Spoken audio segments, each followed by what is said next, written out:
The Everyday Life of Abraham Lincoln, by Francis Fisher Browne. Chapter 29b. Particulars of the Crime. The Dying President. A Nation's Grief. Funeral Obsequies. The Return to Illinois. At rest in Oak Ridge Cemetery. Major Rathbone, who occupied a seat in the President's box, testifies that he was sitting with his back toward the door when he heard the discharge of a pistol behind him, and looking around, saw through the smoke a man between the door and the President. Major Rathbone instantly sprang toward him and seized him. The man wrested himself from his grasp and made a violent thrust at the Major's breast with a large knife. The Major parried the blow by striking it up, and received a wound in his left arm. The man rushed to the front of the box, and the Major endeavored to seize him again, but only caught his clothes as he was leaping over the railing of the box. Major Rathbone then turned to the President. His position was not changed. His head was slightly bent forward, and his eyes were closed. As soon as the surgeons who had been summoned completed their hasty examination, the unconscious form of the President was borne from the theatre to a house across the street, and laid upon his death-bed. Around him were gathered Surgeon General Barnes, Vice President Johnson, Senator Sumner, Secretaries Stanton and Welles, Generals Halleck and Meigs, Attorney General Speed, Postmaster General Dennison, Mr. McCulloch, Speaker Colfax, and other intimate friends who had been hastily summoned. Mrs. Lincoln sat in an adjoining room, prostrate and overwhelmed, with her son Robert. The examination of the surgeons had left no room for hope. The watchers remained through the night by the bedside of the stricken man, who showed no signs of consciousness, and a little after 7 o'clock in the morning, Saturday the 15th of April, he breathed his last. A vivid account of the death-bed scene, together with particulars of the attacks upon Secretary Seward and his son Frederick a half-hour later than the attack upon the President, is furnished in the contemporaneous record of Secretary Welles, a singularly cool observer and clear narrator. "I had retired to bed about half-past 10 on the evening of the 14th of April," writes Mr. Welles, "and was just getting asleep when Mrs. Welles, my wife, said some one was at our door. I arose at once and raised a window, when my messenger, James Smith, called to me that Mr. Lincoln, the President, had been shot, and said Secretary Seward and his son Assistant Secretary Frederick Seward were assassinated. I immediately dressed myself, and, against the earnest remonstrance and appeals of my wife, went directly to Mr. Seward's, whose residence was on the east side of the square, mine being on the north. Entering the house, I found the lower hall and office full of persons, and among them most of the foreign legations, all anxiously inquiring what truth there was in the horrible rumors afloat. At the head of the first stairs I met the elder Mrs. Seward, who was scarcely able to speak, but desired me to proceed up to Mr. Seward's room. As I entered, I met Miss Fanny Seward, with whom I exchanged a single word, and proceeded to the foot of the bed. Dr. Verdi and, I think, 2 others were there. The bed was saturated with blood. The Secretary was lying on his back, the upper part of his head covered by a cloth, which extended down over his eyes. His mouth was open, the lower jaw dropping down. I exchanged a few whispered words with Dr. Verdi. Secretary Stanton, who came after but almost simultaneously with me, made inquiries in a louder tone till admonished by a word from one of the physicians. We almost immediately withdrew and went into the adjoining front room, where lay Frederick Seward. His eyes were open, but he did not move them, nor a limb, nor did he speak. Dr. White, who was in attendance, told me he was unconscious and more dangerously injured than his father. As we descended the stairs, I asked Stanton what he had heard in regard to the President that was reliable. He said the President was shot at Ford's Theatre, that he had seen a man who was present and witnessed the occurrence. I said I would go immediately to the White House. Stanton told me the President was not there, but was at the theatre. "Then," said I, "let us go immediately there."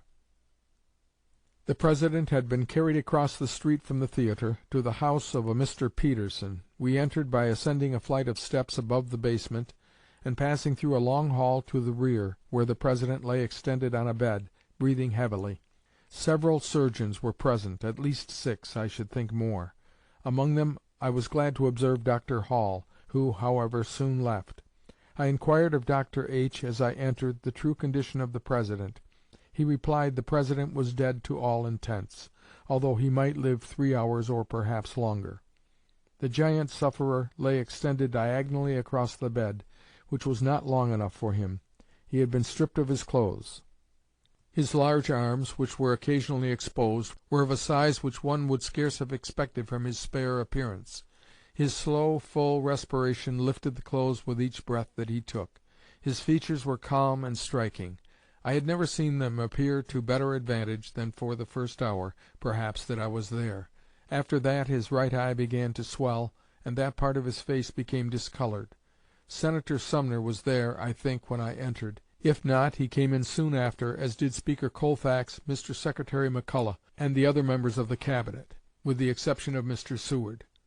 A double guard was stationed at the door and on the sidewalk to repress the crowd, which was of course highly excited and anxious. The room was small and overcrowded. The surgeons and members of the Cabinet were as many as should have been in the room, but there were many more, and the hall and the other rooms in the front or main house were full. One of these rooms was occupied by Mrs. Lincoln and her attendants, with Miss Harris. Mrs. Dixon and Mrs. Kinney came to her about 12 o'clock. About once an hour Mrs. Lincoln would repair to the bedside of her dying husband, and with lamentations and tears remain until overcome by emotion. A door which opened upon a porch or gallery, and also the windows, were kept open for fresh air. The night was dark, cloudy, and damp, and about 6 it began to rain.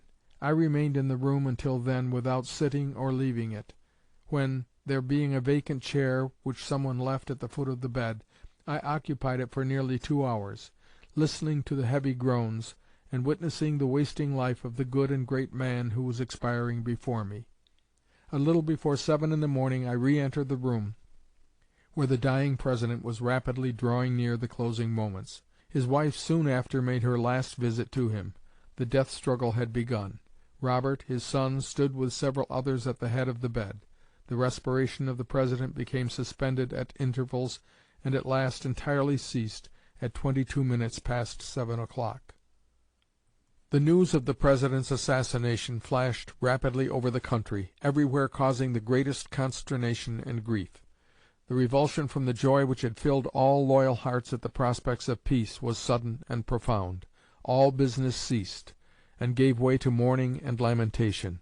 The flags, so lately unfurled in exultation, were now dropped at half-mast, and emblems of sorrow were hung from every door and window. Men walked with a dejected air. They gathered together in groups in the street and spoke of the murder of the President as of a personal calamity. The nation's heart was smitten sorely, and signs of woe were in every face and movement. A scene which transpired in Philadelphia the morning after the murder reflects the picture presented in every city and town in the United States. "We had taken our seats," says the delineator, "in the early car to ride downtown, men and boys going to work. The morning papers had come up from town as usual, and the men unrolled them to read as the car started. The eye fell on the black border and ominous column lines. Before we could speak, a good Quaker at the head of the car broke out in horror. 'My God, what's this? Lincoln is assassinated!' The driver stopped the car and came in to hear the awful tidings. There stood the car, mid-street, as the heavy news was read in the gray dawn of that ill-fated day. Men bowed their faces in their hands, and on the straw-covered floor hot tears fell fast. Silently the driver took the bells from his horses, and we started like a hearse cityward. What a changed city since the day before! Then all was joy over the end of the war. Now we were plunged in a deeper gulf of woe. The sun rose on a city smitten and weeping. All traffic stood still. The icy hand of death lay flat on the heart of commerce, and it gave not a throb. Men stood by their open stores, saying, with hands on each other's shoulders, 'Our President is dead.' Over and over, in a dazed way, they said the fateful syllables, as if the bullet that tore through the weary brain at Washington had palsied the nation. The mute newsboy on the corner said never a word as he handed to the speechless buyers the damp sheets from the press. Only he brushed, with unwashed hand, the tears from his dirty cheeks. Groups stood listening on the pavement with faces to the earth, while one in choking voice read the telegrams. Then with a look they departed in unworded woe, each cursing bitterly in his breast the deep damnation of his taking off. Mill operatives, clerks, workers, school children, all came home, the faltering voice of the teacher telling the wondering children to go home, there will be no school to-day. The housewife looked up amazed to see husband and children coming home so soon. The father's face frightened her, and she cried, "What is wrong, husband?" He could not speak the news, but the wee girl with the school-books said, "Mamma, they've killed the President." Ere noon every house wore crape. It was as if there lay a dead son in every home. For hours a sad group hung around the bulletins, hoping against hope, then, when the last hope died, turned suddenly homeward, saying, when all was won and all was done, then to strike him down. The flags in the harbor fell to half-mast. The streets were rivers of inky streamers. From doorknobs floated crape, and even the unbelled car-horses seemed to draw the black-robed cars more quietly than before. On Saturday the remains were borne to the White House, where they were embalmed and placed on a grand catafalque in the East Room. Little Tad was overcome with grief. All day Saturday he was inconsolable, but on Sunday morning the sun rose bright and beautiful, and into his childish heart came the thought that all was well with his father. He said to a gentleman who called upon Mrs. Lincoln, "Do you think, sir, that my father has gone to heaven?" "I have not a doubt of it," was the reply.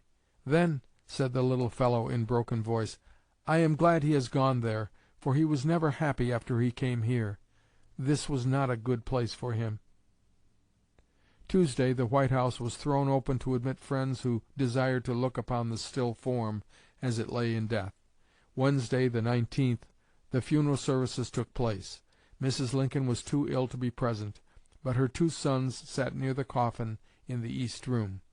Next in order were ranged Andrew Johnson, now President, and the members of the Cabinet, and after him the foreign representatives, the chief men of the nation, and a large body of mourning citizens.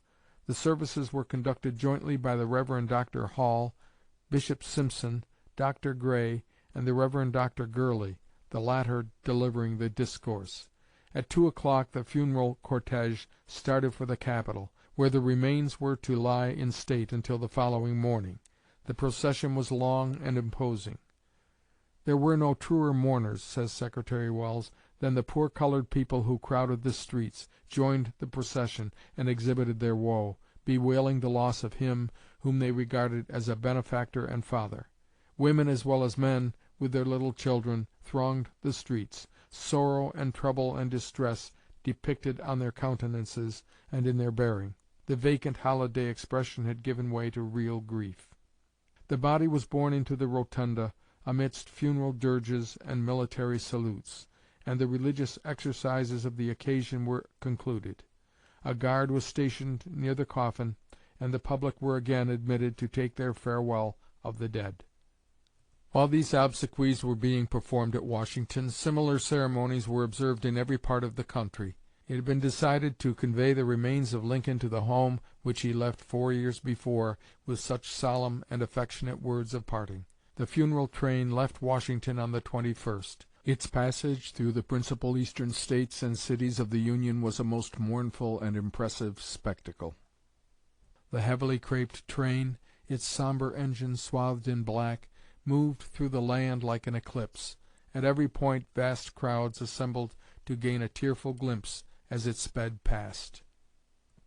Over the breast of the spring, the land, amid cities, amid lanes through old woods, where lately the violets peeped from the ground, spotting the gray debris, amid the grass in the fields each side of the lanes, passing the endless grass, passing the yellow-speared wheat, every grain from its shroud in the dark brown fields uprisen, passing the apple-tree blows of white and pink in the orchards, carrying a corpse to where it shall rest in the grave, night and day journeys a coffin.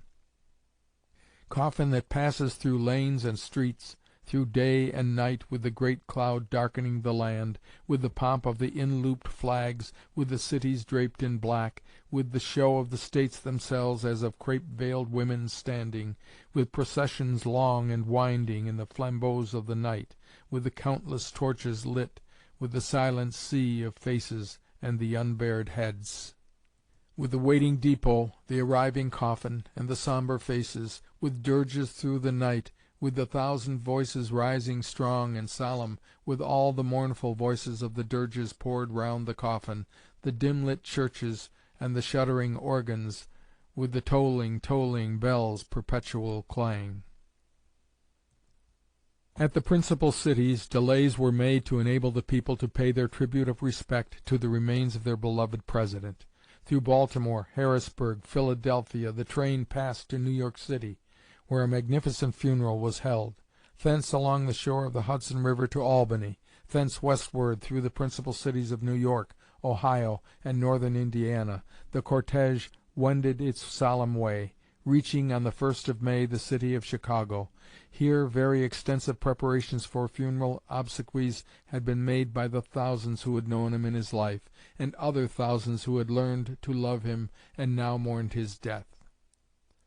On the 3rd of May the funeral train reached Springfield, where old friends and neighbors tenderly received the dust of their beloved dead. Funeral services were held, and for 24 hours the catafalque remained in the hall of the house, where thousands of tear-dimmed eyes gazed for the last time upon the familiar face. Then, on the morning of the 4th of May, a sorrowing procession escorted the remains to the beautiful grounds of Oak Ridge Cemetery, to rest at last from the care and tumult of a troubled life. To this hallowed spot have come the gray-haired soldiers of that stormy war, reverently to salute their great commander's tomb.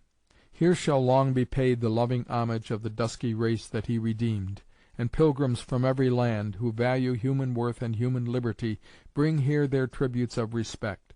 And here, while the government that he saved endures, shall throng his patriot countrymen, not idly to lament his loss, but to resolve that from this honored dead they take increased devotion to that cause for which he gave the last full measure of devotion, that the dead shall not have died in vain, that the nation under God shall have a new birth of freedom, and that government of the people, by the people, for the people, shall not perish from the earth.